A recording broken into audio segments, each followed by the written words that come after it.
Hey, what's going on, Striper people? Welcome back to another week of Striper Migration Reports from On the Water. My name is Matt Haeffner. I'm the assistant editor here at On the Water magazine. And as usual, we're going to get into things in just a moment after giving you a brief recap of what happened last week in the Striper Migration Report. So in last week's video, we were joined by John Skinner, who discussed a little bit of a slower start to the striper season on eastern Long Island, particularly speaking on the North Fork, which is in the Long Island Sound. John also discussed what features to look for in a backwater bucktailing spot and his approach to targeting big striped bass in the rips of eastern Long Island Sound as bass begin to stack up there in early to mid-May. Then Matt Stone from Connecticut hopped on to discuss strategies for migratory stripers out front versus the holdovers that are chasing herring up in a lot of the rivers. And going off of that note, Matt also touched on the importance of a good spring herring run and when to expect larger migratory stripers to settle in along Connecticut's coast during the late spring and summer months. Since we talked with John and Matt, there's been an influx of migratory stripers in Rhode Island and the south coast of Massachusetts, as well as certain parts of Cape Cod. The bulk of these fresh migratory fish are just under slot or in that slot range, and there are even some fish in the upper 30 to 40 inch class with them. Buzzards Bay remains a hotbed of action, but as the squid kind of trickle into the Vineyard and Nantucket Sound area, the fishing in the rips is going to really heat up over the next week and a half. Meanwhile, schoolies continued pressing north toward Boston and the North Shore of Massachusetts, and we got better reports of schoolies inside a lot of the harbors on Cape Cod Bay. Further south, big bass are currently dropping out of the Delaware River as the last wave of big Chesapeake migrators pushes north on the back end of the May new moon. The recent new moon set a lot of things in motion, from worm hatches in New England to the exodus of big bass in the Delaware, and soon enough, larger stripers will be dropping out of the Hudson River to begin their migration north. This week, we're checking in with our friends back in Jersey to discuss the current class of fish in central New Jersey, how to intercept those big bass on their way up the coast, and to see how the striper bite has been impacted by the recent hordes of bluefish invading the rivers and bays. All right, everybody, so our first guest this week is a recognizable face. If you've ever stopped into Grumpy's Tackle in Seaside Park, you probably know him, and he's probably told you many times to throw the snot. Please welcome Scott Thomas. Scott, what's going on, man? Not much. Thanks for having me. How are you doing? I'm doing all right. Everything's on the up and up. You know, we got worm hatches going on this week. The new moon just passed. And, Oh, so on that note, I was kind of curious, can you break down the different classes of fish you're seeing around Seaside Park and like what's the most abundant size class right now? yeah. So out front, we have a real mixed bag right now. You got schoolies still pouring out of the bays. Um, if you hit like by the inlets, Sure. but we're seeing 40-inch class fish, up to 40 inches. I should say. We're not seeing any of the true cows yet, Right. but we're hearing that upper 30-inch to 40-inch class fish. So we're seeing some better fish right now. Mostly on clam, but there's guys starting to get them on plugs the other day. My buddy had a 40, it was between 41 and 43 inches on a swim shad the other day in the morning. That's awesome. That early morning, late night bite seems to be the bite for plugs. But they're picking them throughout the day on plugs as well. But still, clam is king. Right. And so during the day, you kind of recommend, soaking some clam off the beach rather than, using those swim shads or plugs or things like that. Yeah, absolutely. Absolutely. Awesome. Well, yeah. So, I mean, we are seeing some warmer spring-like weather across the coast. And with that, the ocean temperatures kind of warm up a bit and we see some better activity in places like the surf. So has the striper bite been, a lot better in the surf as of late, or is there still, a fair amount of emphasis on focusing your efforts in the back bays and the inlets? There's still a ton of fish in the bay. The inlets haven't been great, to be honest. It seems like they're just passing through there real quick. Yeah. There's guys picking them, but I mean, there's tons of fish in the bay still, and we'll have those resident fish all year round. And since the power plant closed down, we've had bigger residents holding. It's the past couple of years, it's not uncommon to catch 35 to 40-inch fish on opening day. That's interesting. For us. So yeah, it's crazy. But there's definitely a ton of fish in the surf. If I was fishing, I'd be targeting the surf for sure. Okay. You got bigger fish, you got more fish. But if you want to try for like a midday plug bite, the back bay would be your best bet. Okay. And you mentioned the power plant closing down. It's funny that would impact the size of size of resident stripers and Yeah. whatnot. I don't get like if that was still in business, the water would be warmer, right? So it would probably keep even more residents. So how do you think that's like come into play? I'm not sure. It's weird because you used to be able to just sit at that power plant on opening day and soak bloodworms, further out. You could even throw, small like X wraps or small, paddle tails Sure. in tighter and just catch as many bass as you wanted. but they kind of stuck to that area. So I don't know if it's now they have more room to spread out because they're not sitting in that warmer water Right. that those bigger fish are staying. But we're seeing that up north in the Raritan as well, where we're getting big holdovers. December 31st last year, December 31st, I was out there in the kayak and we had fish in the 25 to 30 pound class that we were catching, and That's awesome. until 11:50 at night when we're like, all right, time to go in. Yeah, yeah. That's great, man. Yeah, to have like local residents of that caliber is pretty special. I mean, and it has to do probably a lot with the close proximity to the Hudson and stuff. But we Yeah, know the yeah. back bays have been, a great area to go fishing for stripers up until I would say like the past week or so. You've said they kind of transitioned a little bit more to the surf. But Yep. one thing we've noticed about the surf and in the back bays in particular in Jersey is the just hordes of bluefish kind of pouring in there. So Yeah. how has that impacted the striper fishing, and what bait or lures, it can you throw, if anything, that might be more enticing to a striper than a bluefish this time of year? Jigs for sure. A lot of those blues are being caught on poppers. There's some guys chunk a bunker for them, Hmm. but we're going back there throwing poppers and just catching those gators. Yeah, They're still skinny for the most part. They're starting to fill out a little bit, but they're everything we've been throwing has been on poppers. If you're throwing stuff along the bottom, the same traditional thing. Keep your baits towards the bottom. You'll get the bass. Keep them sure. up top with the blues. But guys who are throwing like bucktails, have like a heavier 5-inch, no live bait needed, stuff like that. They're getting the bass as well. And there's still a mixed class back there as well. Nothing huge that we've heard lately, but there's still some decent sized fish back there, some slots. Well, I'm sure they're probably passing through right after the blues just shred everything up and just picking up the Yep. scraps, right? I mean, that's why Yep. they say keep your jigs and your baits a little lower in the water column. So Yeah. maybe, save the plugs and hold off on those in the back bays and throw swim shads and bucktails, as much as it might suck to have one of those, just bit clean in half by a blue or Yeah. shredded. So, Yep. but anyway, the new moon just passed, right? So we touched on that a little bit, and we've got, slightly more extreme tides this week, warming ocean temperatures, and more striper forage coming into Jersey by the day, and in the form of fluke and sea robins and all that stuff. So when do you expect to see some of the larger bass from the Delaware stop off on the Jersey coast? You mentioned you're already seeing some of those 40-inch fish, so maybe that's signs of early arrivals. Yeah. I would say within the next week or two. If we keep this trend of weather, they're going to be up. Yeah. They're I hear that the guys who are fishing deep in the Delaware aren't seeing them anymore, so that means they're pushing out. Oh yeah. So it's only a matter of time. I talked to a buddy from Long Island yesterday. They're seeing decent sized fish up there too, and they're pushing up into the Cape already. So they're on the move for sure. Yeah, yeah, we've had some 40-inch class fish in like Buzzards Bay and stuff. They're chasing herring and scattered schools of bunker. But then you've also got the smaller class fish that are chasing around, silver sides and things like Yep. that, and kind of making it a little harder to get the bite on top. But when those Yeah. big baits are around, I mean, a dock or something like that has been crushing it up here. Yep. And we are seeing some bunker, but that kind of brings us to my last question about what you're seeing in Jersey is, has there been any improvement in the numbers of bunkers you're seeing along the coast? Because ideally those bats are going to come up and be hot on the tails of some schools of bunker, whether they're leaving the Chesapeake or the Delaware Bay. But we know from earlier this year that there hasn't been a ton of bunker around. So has that changed at all? So we had bunker up until we got those the first group of rainstorms in April. Yeah. We had them deep in the bays, and we got so much rain that it pushed everything out. We just started hearing of rumors of bunker off the surf. Mhm. You see an osprey here and there carrying one in, but nothing like we should be seeing this time of year. We haven't had any fresh bunker in the shop yet this year, which is Oh, crazy for wow. this year. And they're getting it down, like way down South Jersey, like Cape May area. But we haven't heard of anything from North Jersey down to us. So it's going to be very interesting to see how this run plays out with the lack of bunker. Yeah, totally. That's one of the things that we're, a little bit concerned about up this way is, like I said, we are seeing bunker, but they seem to be really spread out and in like smaller pods and kind of scattering in different estuaries and things like that. So I don't know if it's just a lack of concentrated schools, but this time of year, you'll usually start to see those schools pull up off the west end of Long Island and even the east end. So Yep. I hope that kind of picks up for you guys as May progresses. Yeah. Here's hoping, because we need that bunker. My dog is going nuts right now. Oh, really? We need that bunker for sure. Yeah.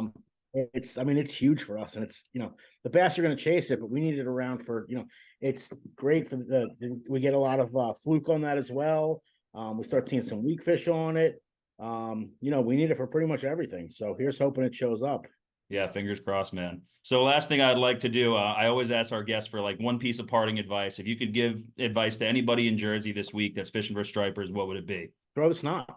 I had a feeling that was coming, man. I knew. Yeah, it's I mean, throw the snot, but keep a rod with a plug on it nearby because it's only a matter of time before that picks up. Right. We got our first good reports this yesterday was our first. We started hearing a couple guys getting them, and this morning some guys had some good fish on plugs. So That's great. Yeah, so we'll see what happens. Yeah, and I know John Oswald, who writes our reports, and he calls you guys every week for a fishing report. Yep. He's actually, I think, gotten 1 or 2 bass on sand fleas off the beach already. Yeah, yeah. I mean, that's what all these clam bass are eating, the sand fleas. Right. So they're just rooting around. We call them red noses because their noses are red from bumping in the sand. Oh yeah, just rubbing around, trying to scoop those things up. Yeah. And that's why the clams work so well. We don't have the clam washes like we used to because of the beach replenishment and whatever other reasons. But sand bugs they're the new calico crab. Awesome. All right, cool. Well, Scott, thank you so much for all the insight, man. I appreciate you jumping on. We'll let you get back to the dog so he stops growling at you there. Yeah. But thanks for the advice and yeah, best of luck the rest of the season to you and all the guys at the shop. Yeah, right on. All right, thanks a lot, Scott. Take care. Thank you.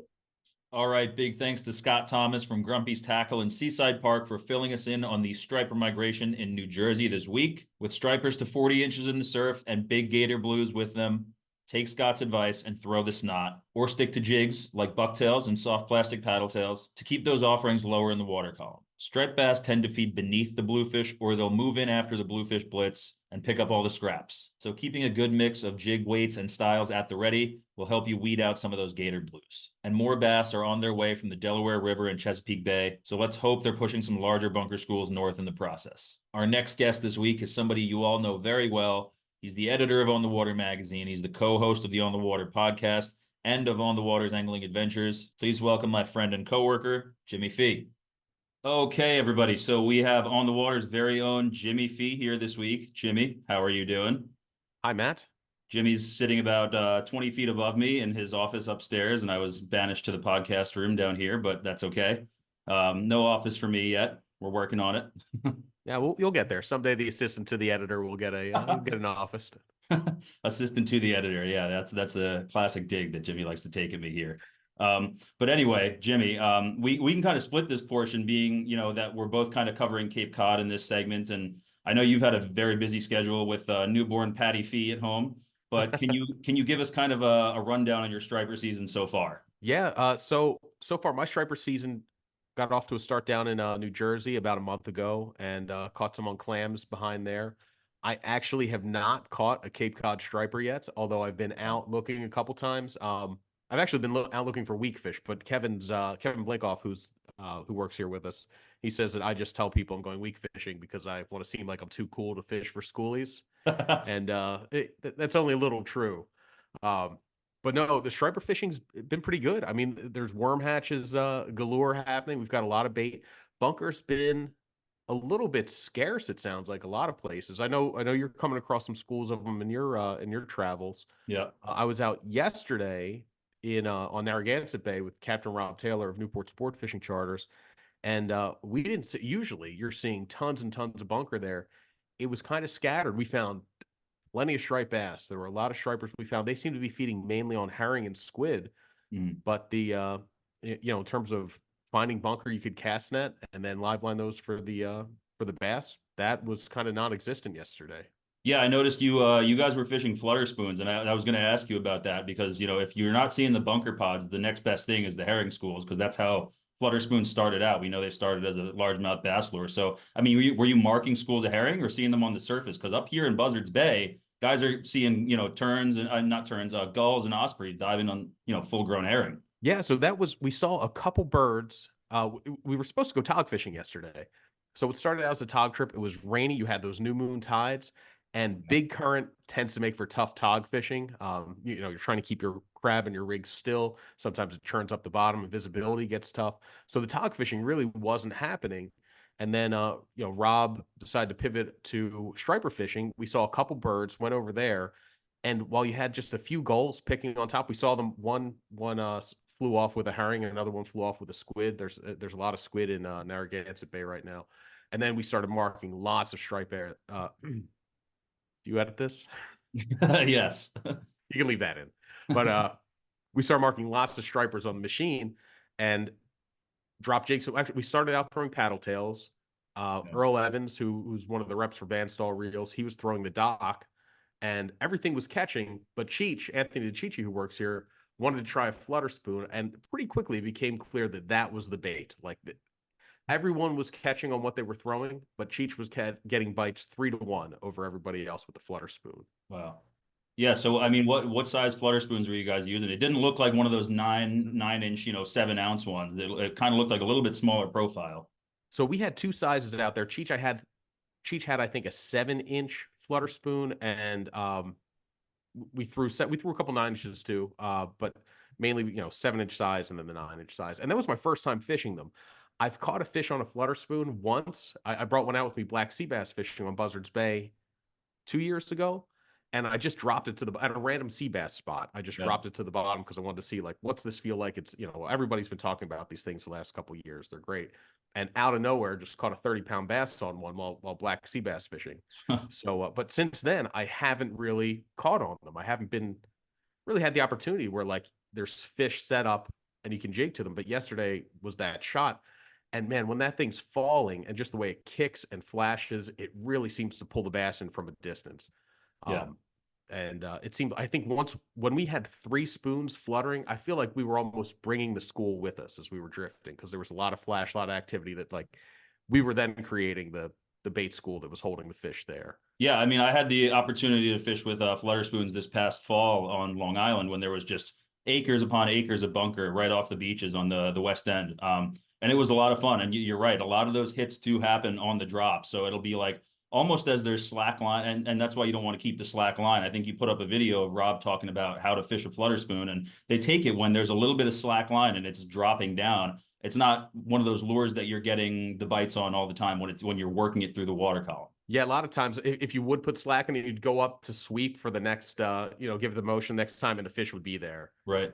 I'm far from an expert on this. Like I said, I've done this a couple times. Only really caught on them a lot yesterday, but they're pretty neat. The weird thing about them, too, is when you hook the fish, you have that big spoon that's kind of it puts a lot of weird vibrations through the line. Like when they swim, they've got, it's almost like the bill of a crankbait, the way it kind of wobbles and your rod. So it's funky, but man, the fish loved it. It was a lot of fun fishing them, and man, just plenty of stripers moving through Narragansett Bay right now. Yeah. And so one of the other things you mentioned, there was a lot of in Narragansett Bay that we haven't quite seen yet. I mean, there are reports of it now on Cape, but it's been a slower start, is squid. And we're going to talk a little bit more about that. But before we get into the squid, I wanted to ask you a little bit about the worm hatches, because that's the big thing happening right now on Cape Cod, is the cinder worm spawn. It happened in Jersey over the past week or 2 weeks or so ago, I'd say. But, what sort of areas should people be targeting to find these worm hatches, or cinder worm spawns as they actually are, in your experience? And what is the best way to target the striped bass when they're keyed in on worms? So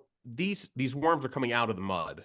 So you want to find kind of a flat, mud flat, relatively shallow water. I want to say less than maybe 10 feet, less than 15 feet, somewhere that the sun's had a chance to bake all day and warm up all day. And that's going to get the worms, in the mood, because they're spawning, and that'll get them up to the surface and swimming around. Then they kind of drift out with the current. So you're looking for warmer water toward the end of the day, and that tends to happen on the outgoing tide.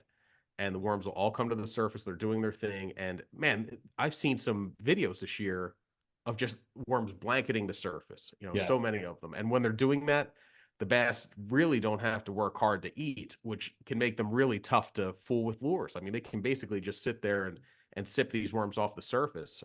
So I know this is a great opportunity for fly fishermen, but it's not an easy one. No. I mean, it's unique in the way that you're fishing to bass, almost the way you fish to rising trout, where you're casting this worm out there to fish. You're seeing dimpling, not splashing, not slashing. And, you can catch them that way. But I know, Kevin, you had the fly rod out the other night, and it's not lock and load. I mean, there's no way you can strip a fly in that's going to make it do the swirls and the spirals of the worms. Sometimes where I've had the most luck with it is going the other direction, like throwing something that's a little bit bigger, a little more obnoxious. I mean, you could do a weightless sluggo if you're fishing with spinning tackle. Could do a weightless sluggo, could do a weightless, zoom fluke, Yeah. something that's going to hover in there with the worms, or you could do like a popper or a walk the dog thing, and then, maybe you're just going to get a bass's attention. He's going to eat it. But Right. I love fishing them for the visual spectacle of the worm hatches. They are not my favorite times to catch striped bass. I like seeing them feed then, but Yeah. Yeah. I'd rather see them get them on some other bait fish where they're a little No, more easy to definitely. catch. They're a lot of fun though, and it is just a spectacle to watch them feed on like a foot of water at times. And I'm glad you brought up. There's a couple points you touched on there. One of the things being you usually want end of the day outgoing tide if possible because of that warm water. But yesterday or 2 days ago rather, I had them on the start of the incoming tide. And it was really just because it was probably the warmest day we've had on Cape so far this spring. It was maybe 70 degrees, just pure sunshine, no clouds. We get a lot of cloud cover and fog here on the Cape. And that really fired up the bass and the worms. I was walking out because I couldn't I had landed 2 stripers on rebel jumping minnows, which goes back to, the fact that you were saying, sometimes they can be really tough to trick, even if you are matching the hatch. And this is the first time I've ever seen them willing to eat a plug and so fired up that they weren't just doing that little slurping off the surface. They were really like clobbering this thing as it landed on the water, which was something else. It was amazing. I've never experienced, such voracious feeding like that on a worm hatch. But to your point, it was after a really long day of exposure, a lot of sunshine, so the mud flats warmed up, and yeah, bass were for whatever reason more willing to take something that would just stood out a little bit instead of matching the hatch with the worm. Because I went down there the next day trying to repeat the same bite. I had the same exact conditions with a little less sunlight, and I was throwing the fly rod because I hadn't had the fly rod with me the day prior, and I could not get a bass to touch the fly. I had these cinderworm flies that are, specifically weighted to kind of move like a cinderworm. Wouldn't get a touch on that. Couldn't get a touch on pink sluggos, like you were saying. And they wouldn't touch the rebel jumping minnow. So sometimes it's very situational, this kind of fishing. Yeah, definitely the mood of the fish and how I think how many worms are out there. I've heard guys say that if you're there at the start of it, when the worms first start emerging, and there's not so much competition, then you can do a little bit better. Yeah. Sometimes lingering into the dark, I heard, will help too. But it's a part of the season I enjoy a little bit, but I'm ready to move on from it. And Yeah. Once I get on some bigger baits.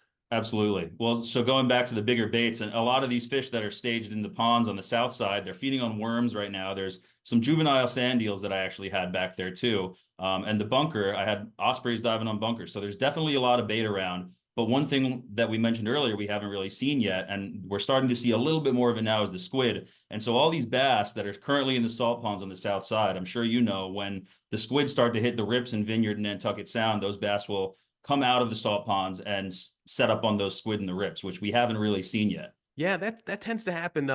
We'll start to probably maybe in a week or two toward the end of the month, and then through early June. Okay. And that's the squid get into the rips, and sometimes they can be a great variety of sizes. Sometimes it's the ones that have just spawned, because the reason that these squid are in Nantucket Sound right now is they're here to spawn.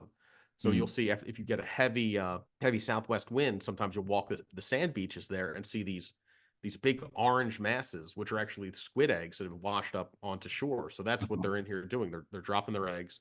And then the small squid, the tiny ones, will get into the rips, and they get trapped by that current, and the bass and then eventually the bluefish are all over them. And that like the worm hatch, is another tremendous light tackle and fly fishing opportunity. Oh, totally. That And it's a lot of the same things, right? I mean, it's like zoom flukes, like pink flukes, and kind of the anything you can rig on like a weedless swim bait style hook and kind of toss to mimic those squid in the rips as they kind of, lunge from the waves. That seems to be the key. Exactly. And so one of the other things that we wanted to talk about, we do have squid in Vineyard Sound right now. Like I said, it's been slower, and you and I know that from the squidding outing that we went on earlier, and I think it was the end of April. We didn't find anything. Yeah, we were trying to be first. We wanted to find the first squid to hit Cape Cod, I think. Yeah, we were definitely not first, but we tried. It's A for effort. So, but we do have squid in the canal. That's what I was kind of getting at. So we've got squid in the canal this week. There's pogies in the west end. There's mackerel and squid in the east end, and then herring as well throughout most of the canal. So there's a ton of big bait around on the backside of Tuesday's new moon. But what do you think will change, or what will fishing look like in the next couple of weeks as we approach that full moon in May?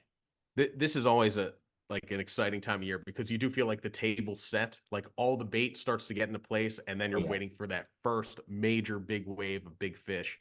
And man, I think it's coming. I mean, you look at the striped bass, kind of the progression of the migration, you think like it's just one school moving up the coast, but that's not really the case. Like it feels like some of these fish like they make landfall at different places. Like sometimes you'll see New Jersey will get a push of big fish, like clearly large fish that hit like Ocean County, so the middle of the state, not fish that are going to eventually run out the Hudson, ones that are from the Chesapeake.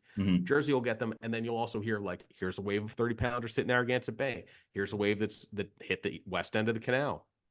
So, it's not just one big school pushing north. There's separate schools and fish that are going to make landfall at different points. So with all the bait here, man, I think within probably the next week to 10 days, we'll hear about 30 to 40-pound fish somewhere on Cape Cod and Buzzards Bay. I'm sure we'll put this out there and some guy will be like, I've already been on them for a week. Yeah, exactly. Last year, this was the week that a lot of really big Chesapeake fish started showing up. I was down in New Jersey this week last year, and there were some really big fish off Monmouth County that had just pushed up from the Chesapeake, came back here, at the end of the week, and guys were starting to see 20 to 30-pound fish then. Now, last year was a little bit earlier in terms of the migration than this year. Last year was like noticeably early, like one moon phase early. This year seems to be like more on time. This is usually what we kind of see. If you were going to predict what the migration looked like and the striper season looked like back in January, this is typically what you see. Fish hit, the Vineyard the same week that they always hit. You've got keeper size 30-inch fish really getting prolific around the Cape at the beginning of May. So I think, I think we'll start seeing some real big fish, just like I said, within the next week. Yeah, and then that's when you'll start fishing, right? I'm fishing. I'm always fishing. That's when I'll put away the pink zooms and start bringing out the white bobtails. So there you go. Exactly. Cool. Well, yeah, I mean, there's a ton of bait out there. I was on Buzzards Bay over this past weekend. We saw a lot of full-size herring, full-size adult bunker, ospreys diving on them. Guys were getting fish on docks. So there's big bait around. There's 40-inch stripers in Buzzards Bay if you're fishing the right areas. So it's all setting up, and it looks like it's going to explode, like you said, in the next 10 days or so. So start making those trips down to the canal if you haven't already. Yeah, I mean, this is the best time of year to be a striper fisherman, between now and mid-June, like wherever you are. Like this is generally the time. I mean, we in the reports, 40-inch fish in the surf in New Jersey, bigger fish showing up in Long Island, good fish in Rhode Island. Like now is like, if your home waters, like this is the week to, this is the next few weeks to be there. Yeah. Go to those spots, where your favorite spots, there's going to be big fish moving through them. Well, Jimmy, I think we've picked your brain enough. It's almost 5 o'clock here. It's quitting time. So maybe it's time for you to get out onto the water. Sounds good, man. All right. Thanks, Jim. Appreciate you joining. I'll see you, Matt. See ya.